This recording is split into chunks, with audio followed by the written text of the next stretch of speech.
আবারও জুলাই আন্দোলনে ফিরে যাওয়ার হুঁশিয়ারি দিলেন নাসির উদ্দিন পাটোয়ারি। তিনি বলেন, রাজনৈতিক দল ও পক্ষ শক্তিগুলো আমাদের আবার দমন করতে চায়। যদি তারা সফল হয় তাহলে আমরা আবার জুলাই রিয়ারেক্টমেন্টে ফিরে যাব। পাশাপাশি চলমান সংস্কার প্রক্রিয়া ব্যর্থ হলে বাংলাদেশ ফের স্বৈরাচারের কবলে পড়বে বলে সতর্ক করলেন এনসিপির এই মুখ্য সমন্বয়ক।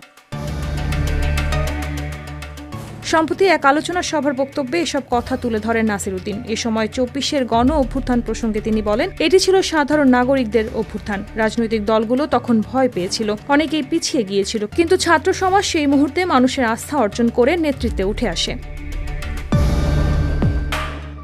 এদিকে পার্টি গঠনের পেছনে উদ্দেশ্য ব্যাখ্যা করে নাসির জানান, পার্টি গঠনের সময় তারা সিটিজেন শব্দটিকে গুরুত্ব দেন। কারণ হিসেবে তিনি বলেন, ২০২৪ সালের গণ অভ্যুত্থানে যারা অংশগ্রহণ করেছিল তারা ছিল নিতান্তই শ্রমিক, মজুর, আলেম, নারী, হিন্দু সমাজের প্রান্তিক মানুষ এবং রাইজিং মিডল ক্লাস। তিনি আরও জানান, এই বিভিন্ন শ্রেণীকে একীভূত করে একটি শক্তিশালী রাষ্ট্র গঠনের লক্ষ্য ছিল এনসিপির।